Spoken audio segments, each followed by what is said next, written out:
Okay, we're coming up on 11 o'clock here. First of all, I just want to say good morning, everyone, and welcome to Building Employee Culture during a Global Pandemic. There's a title you likely wouldn't have seen a year ago. Thank you so much for joining us. The goal of today's session is to discuss some of the trends and opportunities we're seeing with founders and HR leaders in today's government-mandated work-from-home environment.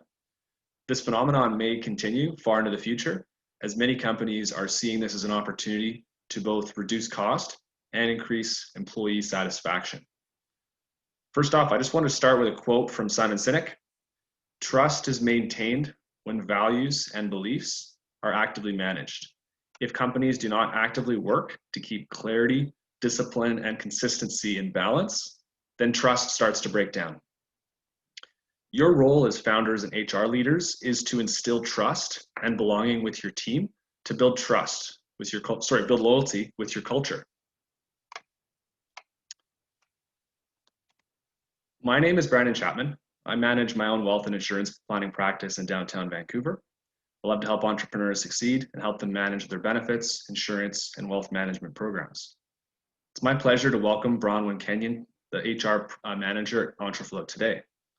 Entre's helped many of my clients get their HR systems and teams running smoothly, and she's got a real knack for working hard and playing hard, just like I do. Today, Bronwen's going to discuss considerations for growing your team, how to set the culture of your business, as well as some styles of people culture. We'll also discuss some of the trends we're seeing from remote work, some various compensation packages to consider, and some employee group benefits trends.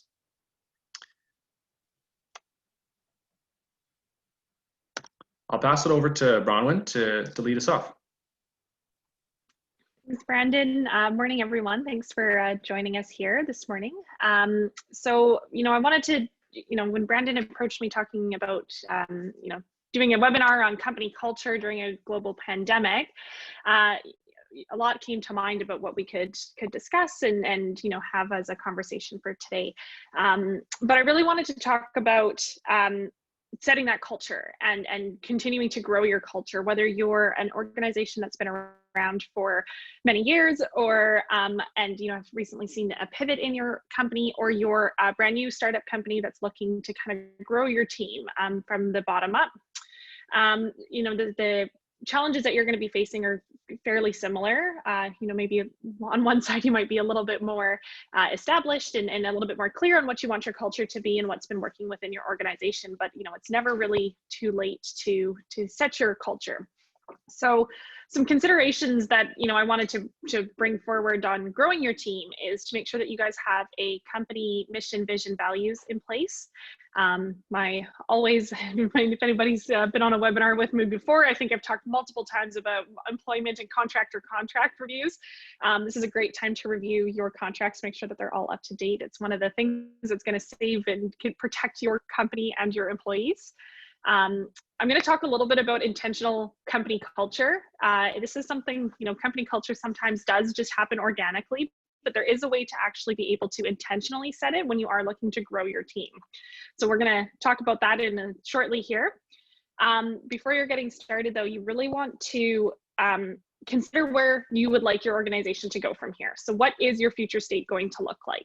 If you're sitting at 3 employees right now and you want to get to 50 people by the end of next year, how are you going to get there? What's that going to look like? How is the growth going to happen? Some of it might be organically, some of it might not be. So it's a great time, especially with the end of the year coming up, to take the month of December to really think about what's 2021 going to look like for everybody. What's your company going to look like? What's your team's going to look like? There's some cool org charts out there that you can look into. You don't have to have the typical hierarchical org chart. So just, think about it. What's going to work for your team? And then the other item that we're going to look at later is compensation packages and what that looks like and how you can set your compensation packages to attract the people that you're looking for within your organization. So first point I just wanted to talk about was how to intentionally set the culture of your business. So like I said, there is a way to kind of have your culture organically grow within the organization, especially if you're a small team. You know, you start out with potentially hiring some people within your network. You guys are going to be, you know, fairly similar values, really bought into the goal and the growth plan for the organization. But as you're starting to bring on people potentially outside of your network that aren't as familiar with what your goals are for your organization, it's a really good opportunity to think about how you're going to intentionally set the culture for your organization. First step on that intentional setting there is to think about your organizational narrative. So as we saw on the previous slide, talking about your mission, vision, value statements. This is going to be so important to make sure that you have in place, ready to go, prior to kind of your first hiring sprint, and to think about that. What's your guys' purpose for the organization? You're going to want to find people who are bought into your purpose. And this is more important now in this like global pandemic more than ever, because most likely you're going to be onboarding somebody virtually. So they're not even going to be sitting in with an office with you, seeing how things operate. You're really going to have to drive home that mission, vision, value statement over video, over the phone, and you know, you want to make sure that it's super clear to them. So think about what your vision, mission, and value statements are for yourself in 2021. What's the purpose behind your organization? You know, we're looking at a lot of companies that have been around for a couple of years that are suddenly pivoting this year. So does your mission, vision, value statement still make sense for what you guys have changed with maybe in your offerings this year to account for what's going on in the world right now? So that's kind of step number one. If we could just go to the next slide here. The next step is to focus on the constituencies. Sorry. So every organization serves three groups.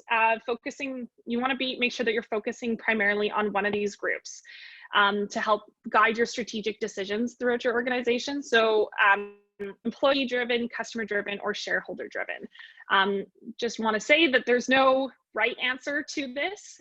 It's going to depend on your offerings and kind of what your goals are for your organization. But customer driven focus is going to have you know, companies that are going to be looking through the lens of a customer.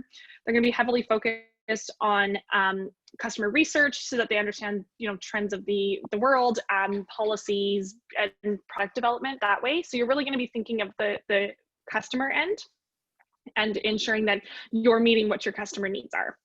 The next one is employee driven. So it's strategic decisions focused on empowering the employee to create value. So think about consulting firms, accounting firms, you know, benefits providers, where that really at the end of the day, they're looking to provide value to the organizations that they're working with, and they need to empower their employees to be able to give that value.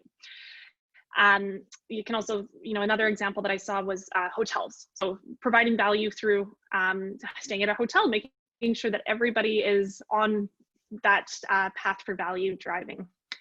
Last one is shareholder driven. So this is, you know, companies that believe in creating shareholder value and helping with return on investment. So, you know, an example that I have here is, you know, an electrical company, making sure that they're, you know, they're going to be focused on what their ROI is at the end of the year. And that's not to say that that's a bad thing. You know, every organization has their goals, and you just want to make sure that you're setting your vision to match that. If we just go to the next slide. After you kind of thought about your mission, vision, values, and your constituencies, the next thing that you're going to think about is the style of people culture. So what kind of people culture are you going to be setting? So the people coming into your organization, what is going to work, okay? So you've got loyalty-based, performance-based, opportunity-based, and lifestyle-based people culture.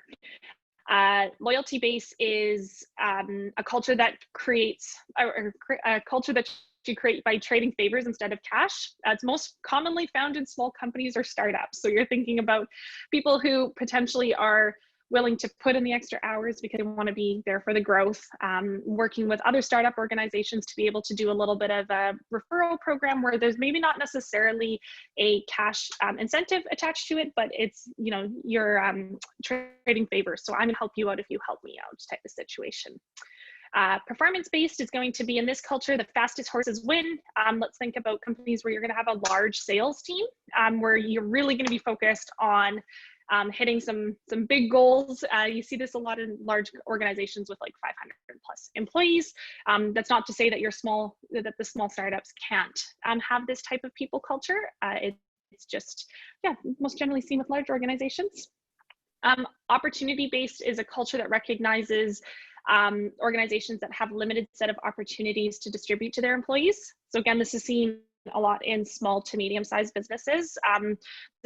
You're going to be seeing people coming into the organization of an opportunity-based culture that are looking for growth opportunities, learning and development opportunities, and not so much like big cash incentives at the end of the year. So they're really looking for their own professional development and professional growth.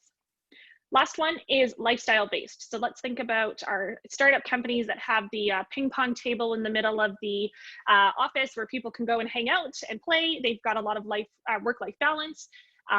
This is going to attract those types of people. So this is something that you can intentionally set within your organization, is to have this lifestyle based where you're providing a lot of flexibility for your employees. So like I said, you run through all of these steps when you're thinking about how you want to intentionally set your culture. And then what you want to do from here is actually search for the people that fit within that culture. So if you're, this is how you're going to have success in your team here. And like I said before, this is really important right now because you want to make sure that the fit is still there. And the culture that you have intentionally set for your business, maybe this was done previously, and now that your team's moved fully virtual, how are you going to accomplish these culture pieces now that you guys are virtual? So some suggestions that we've seen is continuing to have happy hours in the evenings. If that's something that your organization was used to doing previously and you guys had a Thursday night beer, why not do it over Zoom call now? Put a fun spin on it. Maybe we do a little bit of a costume party on the Thursday. Halloween just passed, so have some beers, everybody shows up in costume. We at Entreflow actually implemented this at the beginning of March, where we had happy hours happening, and we did wear whatever costume you have accessible to you at home evening. And it was like our greatest turnout that we had for happy hour. It was awesome. Everybody was super excited. It was funny to see kind of the random costumes that people had laying around their house and kind of what they could throw together in like 24 hours notice. If we could just go to the next slide. So culture is important. This is what's going to keep your organization around and keep your team around and keep your team excited about what you're doing. Your culture needs to tie back to your goals. So if you have a huge goal to have your sales increase next year, but you're providing everybody with potentially like a 4-day work week, make sure that you're adjusting to ensure that you guys can actually hit the goals that you have and that the culture makes sense for what you're trying to achieve for your organization.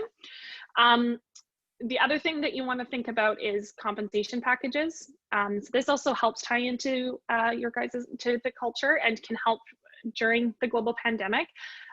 Everybody, there's a lot of organizations that have been facing, obviously, cost cutting and needing to potentially cut some costs, and wages tends to be a high one out there for a lot of organizations is paying the lovely people that work for you. And I just want to say that that base salary is not everything. So yes, base salary is the first attracting thing for an employee, but some of the trends that we've been seeing with COVID is that a lot of people are actually leaving their companies because they're not seeing a fit. They're not seeing that things are being taken care of the way that they were hoping an organization was going to, and they're actually taking a pay cut to go to an organization where they're fitting, where the culture's right, and where they're seeing other items other than the base compensation that is attractive to them. So this is something to think about if you're looking for top players within your organization and worry that you may not be able to offer them the wage that they're hoping. There's other things that you can do. So those things are thinking about vacation days, benefits plans, compensation boosters, and extras. on top of your already awesome culture that you've just put in place. So you want to make sure that that culture is represented and shown throughout your recruitment process. But then at the end of the recruitment process, think about what you can give to your employees that's going to make it attractive for them to come to you when you may not be able to pay the competitive base salary that you're seeing out on the market. Vacation days, first and foremost, is a super, super easy one to be able to increase. So, in BC, it's a regular 2 weeks vacation is standard. It's pretty low cost to be able to bump up your employees to 3 weeks vacation. Everybody really enjoys it. It's, I guess, a little bit harder right now for people to take vacation, obviously, because we're not flying over to Europe or going down to Vegas for the weekends. But it's still nice to be able to have those days and take that time off, because I think that it's very important right now for people to continue to take their vacation days, and setting that culture that yes, it's okay to take time off. Even if you're going to sit at home and do nothing all day and you could be working, it's good to take those days off to be able to have a little bit of a reset.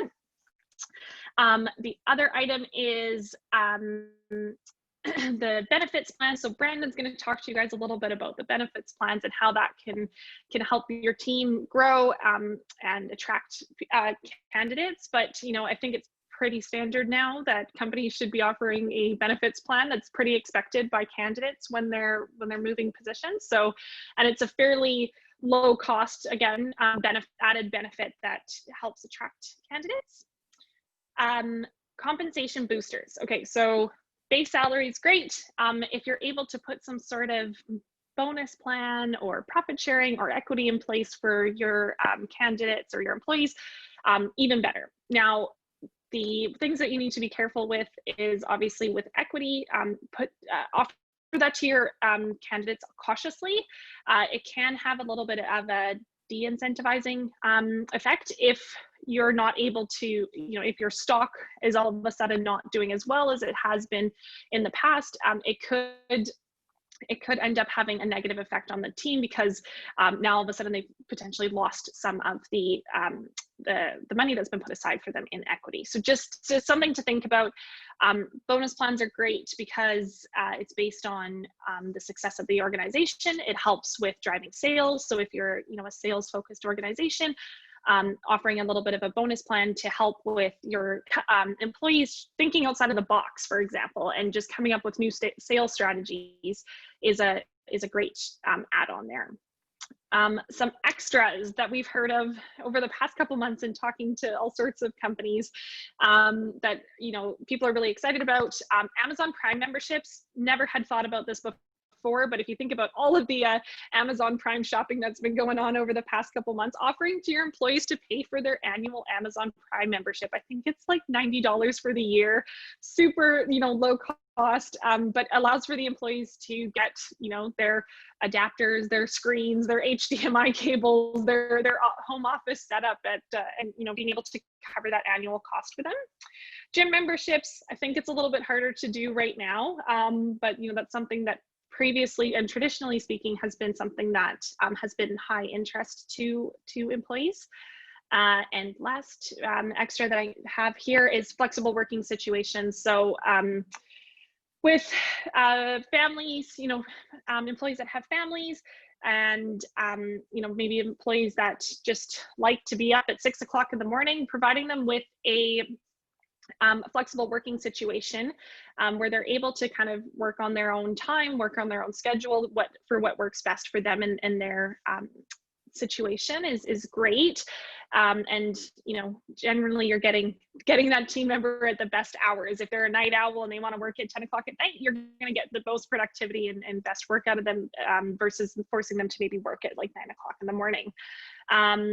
So that's kind of an extra there, and that's really, if you guys have good communication across your team, that's a free extra that has no cost to the organization there. Okay, and I think we had some questions come through. What do you recommend in terms of compensation packages for salespeople in pre-revenue startups looking for their first commercial role? Yeah, so sales positions are definitely ones that can be customized based on your organization and what you're able to kind of offer. Generally, if you're pre-revenue looking to get you know, a hungry salesperson through the door, you're going to want to put a compensation package together that has probably closer to like a 50-50 split on base salary and commission, so that their commission, you know, a lot of their on target earnings for the year is really focused on them hitting their sales targets, and that will help both the salesperson be really motivated as well as the help with the company's growth. So that's and then, you know, your typical add-ons, some vacation days and benefits and that kind of fun stuff there. Okay. And then, so after the hire, what are some, sorry, I just saw another question here. What are some extra perks you see working best in your experience? I think it depends on the organization and what the company's kind of looking for. Weirdly enough, one of the ones that works best for us at Entreflow that our team loves is the flexible working hours. And we have an Audible account that surprisingly gets a lot of our new hires super excited. So we pay for an Audible account. We throw some books in there every so often for the team to listen to, and it's a great professional development opportunity for them. And I think that a lot of people are actually, you know, quite excited about that one, or at least they are when I first talked to them about it. And then just the culture building opportunities. So perks such as, you know, happy hours and team building opportunities there. So that's kind of what we've seen work best in past experiences. That's a little bit about the compensation packages and perks. After the hire, you want to continue to make sure that that culture piece and growth is really still in place for your new hires. It doesn't stop after you've got them through the door. You want to make sure that that's, you know, continued throughout their onboarding process. So you want to make sure that, first of all, the onboarding process is planned for the first 3 months. Make sure that that transition's smooth for them. Make sure they feel supported. They understand the culture piece there.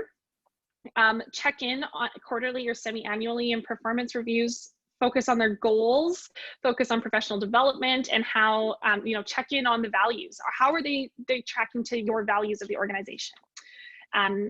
Booking one-on-ones with essential team members. And so that piece again is important for culture and building that culture, because you're going to have your team members then speaking to the mission, vision, values of your organization and you know, what the expectations are and what it's like working at a day in your organization. And last is annual review. So I think this is pretty commonly practiced to do an annual review, but this is an opportunity to focus on long-term goals, salary, and growth plans for this individual, and also talking about the organization's growth plans too. At this annual review, it should be the opportunity to really check in on, you know, mission, vision, values, goals, make sure everything's still aligned there. That's kind of after the hire to keep your culture continuing to stay strong. And I'm going to pass it over to Brandon here. He's going to talk about building culture. Beautiful. Thanks, Bronwen. Lots of takeaways there, especially for our growing startups that perhaps haven't thought about a lot of these things. I see a lot of founders trying to figure it out themselves, and you've kind of laid it all out for them. But it definitely helps to speak to a professional like yourself. Okay, so some of the ways that I've seen some of my clients building culture today versus how they were building culture a year ago, I'm going to talk about that right now. So what I've got here is actually an image of a cool platform called SoCoco. I'd recommend everyone in HR and any founders take a look at this, because if you're looking to create an office culture virtually when you can't actually see people, Slack is okay, you've got channels, but this actually gives you a visual. So you can have your different team members check into different rooms, and some are clearly more social and others are more for working. So for example, if someone was working in one of these offices and the door was closed, one of your employees could actually knock on the door. And then if they entered the room, then a video chat would start and you could have a conversation with somebody. So this is some new technology that I think is very useful in today's environment and could potentially be used for teams that are 100% remote in the future.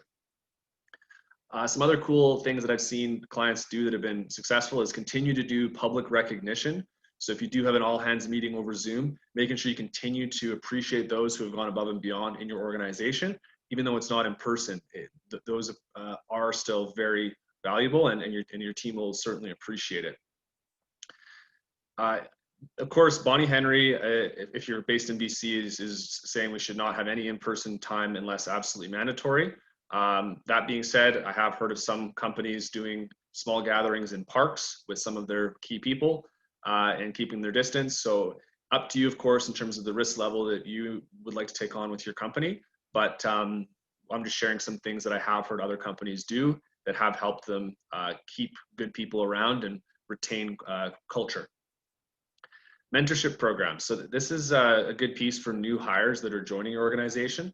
And I have heard many of my clients say that these are programs that they've started recently, because previously it's easy to feel like part of the team when you're at the office a few times a week, because you have those water cooler conversations.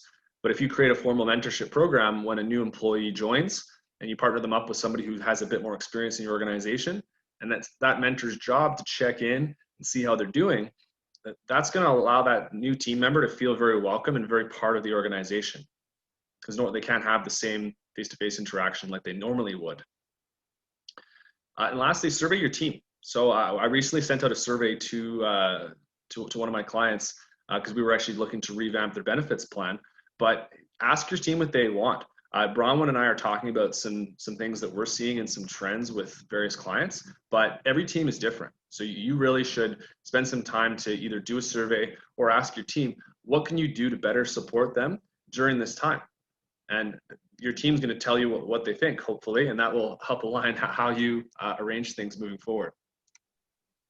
I'll pass it back over to Bronwen, who's going to run us through some examples to compare some companies we work with versus, say, some of the larger organizations that are out there, and how you might be able to be competitive. Yeah, and I just wanted to add one point to your last slide there, Brandon, when you're talking about the face-to-face time. What I've seen organizations do with the face-to-face time is actually, set something up like going to the park for those that are comfortable, and then just make sure that you're including the people that maybe aren't as comfortable about going out into public right now. So, we recently had a little bit of like a pumpkin carving competition at our office. And for those employees that weren't able to make it out, we Amazon shipped like boxes of candy to their house to just be like, we still appreciate you. There's no pressure for you to come out, but here's something special just because, you mean a lot to us. So, there's ways to be able to include people who maybe aren't, as comfortable with coming out versus those that maybe are a little bit more comfortable. So just little nuggets there for you guys. But yeah, okay, so let's talk about some examples, some case studies that we've seen. Some organizations that have great culture, some benefits, and the type of people that are attracted to those organizations. And I'm just going to say that for all of these examples, there's no right option for the organizations to work into. It's really dependent on the candidates, what they're looking for, and what kind of work style works best for those people. What works best for our team might not work best for somebody working at a different organization. So. First example we have here is an accountant position. For those of you who maybe don't know, Entreflow, we have accountants on our team also. We do finance consulting. So we have a big team of accountants. So when you're looking, when people are comparing coming to work at Entreflow maybe versus going to one of the big four firms, some things that might attract them to a smaller organization would be the ability to make an impact is what we hear a lot about. The fact that we are smaller in numbers, in really being able to see the impact of the work that they're doing. The fact that it might be a little bit more collaborative, and there's a lot of learning in the environment that we're in, and that may work for one candidate. What might work better for another candidate is somewhere where it's a little bit more structured.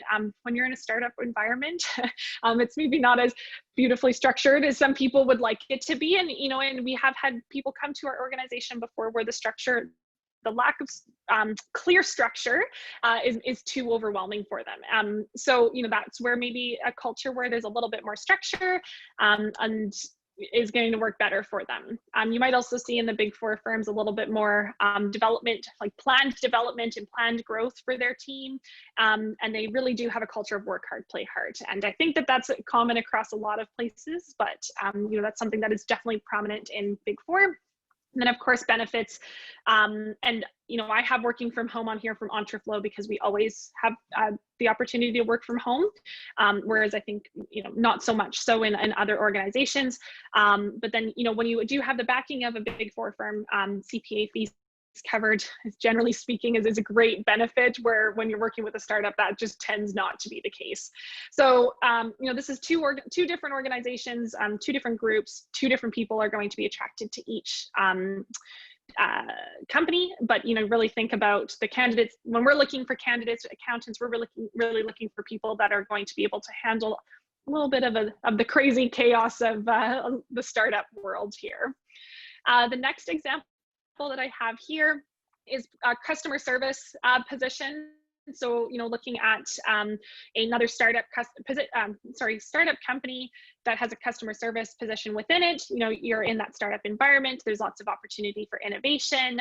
You're very customer service focused, really making sure that value piece is passed along to the customers that you're working with, and then growth opportunities. The one nice thing about small to medium-sized businesses is there's always lots of opportunity to grow within the organization without having to really take rigid steps and promotions within the organization. A lot of times growth happens organically with your teams.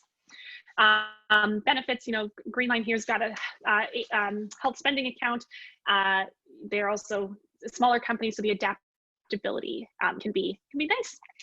Larger corporation, you're going to see probably some more competitive nature within the customer service team. They've probably got a little bit more KPIs that they've got to hit. Again, that structured piece, and then working hard and playing hard of those large corporations. The benefits there, you're going to see, of course, health and dental, but there is always a sense of security with larger corporations. Obviously, your position is a little bit more generally it's less affected by global pandemics potentially than, a smaller to medium-sized startup organization. Again, no one is best. It's just really dependent on the person and the culture that they like. Last example I have here is a trades position. So this is an example of an organization that I was working with previously, looking for tradespeople, and there's a lot of them out there. So it's not generally a hard position to fill. But the thing that was really attracting about firm A, or company A, there was the fact that within their team, the trades workers, they were able to come into a culture where it was really family oriented and family feeling. They had high value for their customers. There was a lot of respect on the floor, whereas I think, if anybody knows people who work in trades, sometimes the conversations can get away a little bit. And I think that when we were looking for tradespeople to come into this position, they were really appreciative of the fact that, it was a very respectful place to work, and everybody was really respectful of each other, and there wasn't a lot of, let's call it, drama sometimes. So, but that doesn't work for everybody. Some people like the rough and tough of trades work and having that type of camaraderie. They also offered a position that had no overtime, so that was great. And yeah, but that's the trades positions there. I'm going to pass it back to Brandon, who's going to talk about some benefits trends. Thanks, Bronwen. These are all good examples, because the point of the matter is that every company is different. Every need for an employee may be different. But if you can compete your business versus who you think your potential employees might be also applying to or considering, then you can start to understand what are the unique value props that you're offering that you can use to compete against the other company. Because if you know what your competitors are doing, that's going to help you frame the job description and the total rewards benefits that you're offering your team. Yeah, for sure.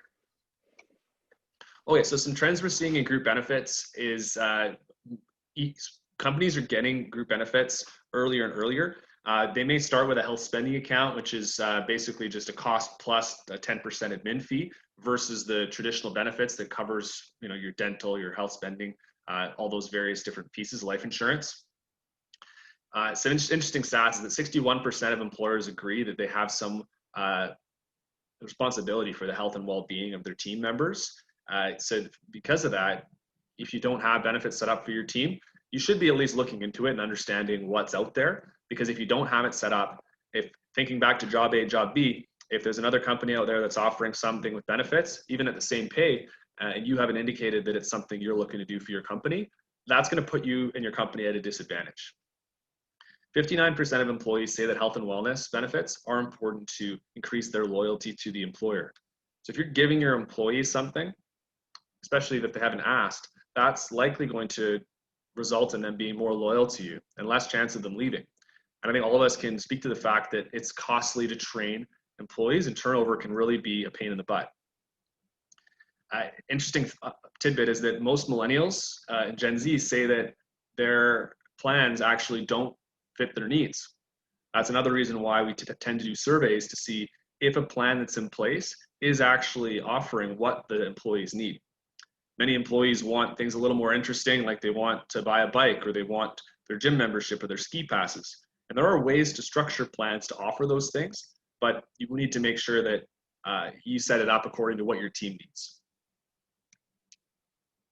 At the end of the day, benefits and your perks equal your culture and values. So as you think back to the first couple slides that Bronwen was talking about in terms of defining your vision and your culture, that really does cascade down in terms of how you build your policies, how you hire, and ultimately what you're building at your company. You want to structure your plan for now, but also be aware of where you're going. And that's why leveraging people like Bronwen or I, we can help make sure that your plans that you're building are going to align with what you're looking to build in the future. So we'll have a quick summary and then we'll get into any further questions that may come up. But Bronwen, do you want to run through your summary and then I'll get over to my piece? Sure. Yeah. So, if there's anything that you can take away from the presentation today, and a quick summary of kind of what I talked about, is you as the business owner are in charge of setting and maintaining the culture. So you are the ones that get to decide what you want your organization to look like, but you're also in charge of ensuring that you're hiring the people that fit within that culture to make sure that it stays. So that, that's number one. Just because the candidate meets your requirements doesn't mean that they'll stay. Fit within the organization is what will keep them around for the long term. They may stay for 3 to 6 months, but eventually they're going to, find that maybe the fit isn't exactly what they were looking for, and they're probably going to be actively looking for another position in the background. And that's on both sides. And if you're finding that the candidate doesn't fit within your organization, then, eventually it's just kind of a matter of time before there's going to be some sort of separation there. So really make sure that in your recruitment process, you've got a stage where you're looking to ensure that the people that you're bringing on are really the fit for the culture that you're looking for. And then last point is you don't have to pay the highest percentile to get the top talent. So again, think about creative ways to put together a compensation package that's going to align with your mission, vision, values, attract the people that you're looking for, and also that obviously is profitable towards your organization. But there's more than just the base salary that you can offer to your employees to get top talent in. Beautiful. And yeah, of course, the last piece was make sure you are surveying your employees and determining what they care about, as that will help make sure your dollars are being spent effectively as you scale your culture. Okay, so we'll move over to Q&A. We've got one here that I think, Bronwen, hopefully you're able to answer. Is there a way to provide some childcare services in a more efficient manner? Great question. I guess it would depend on, what kind of offerings you're looking to provide in terms of childcare services. I think that one of the ways that, maybe is a cost effective towards your organization would be to see if there's a way to adjust your employee schedule so that they, maybe are able to provide to look after their children during the times that they would like, if that's an option. However, if that's not an option, looking into potentially supporting them and giving some sort of incentive for childcare in order to help support the employee to find services. Actually providing it, I don't know, maybe your building has a childcare option, but yeah, it would really depend on the situation and kind of what the employee is needing in terms of support on the childcare front there.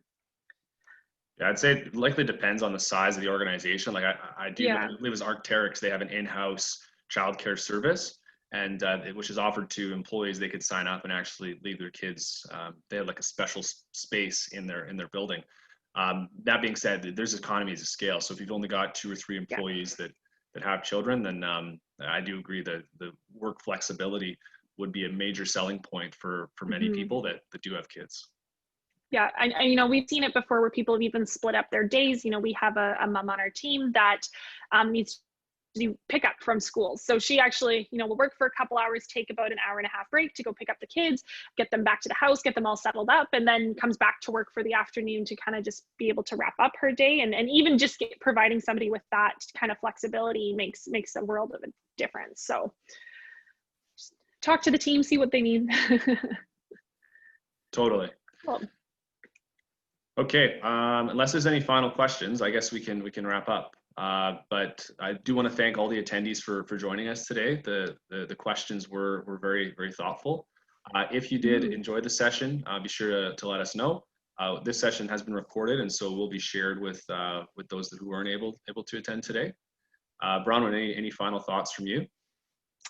Uh, no, I think just you know, remembering that everybody's going through kind of what you're feeling and going through at this time, and really checking in with employees during, you know, the coming months, and ensuring that, you know, they're feeling supported and safe in the working environment, and trying to see what you can do there to support is great. And then, you know, kind of connecting with the employees also as a business owner, and reminding them that as the business owner, you're going through the same thing that the employees are too, and kind of having that personal connection there and conversation, just to kind of have a little bit of a reset. And you know, everybody's going through a lot right now, so it's good to check in. Yeah, thanks for sharing, Bronwen. And I totally agree. As a final aside, I've seen some Mhm. companies that were really worried about COVID when COVID first hit, and they let their employees know right away how worried they were. And that created a Yeah. cascading effect of worry. And then, of course, a lot of the government grants were announced, which I think subsidized a lot of businesses and business owners that allowed them to keep their employees on. So sometimes it's better to Mhm. recalibrate and think before you send communication out.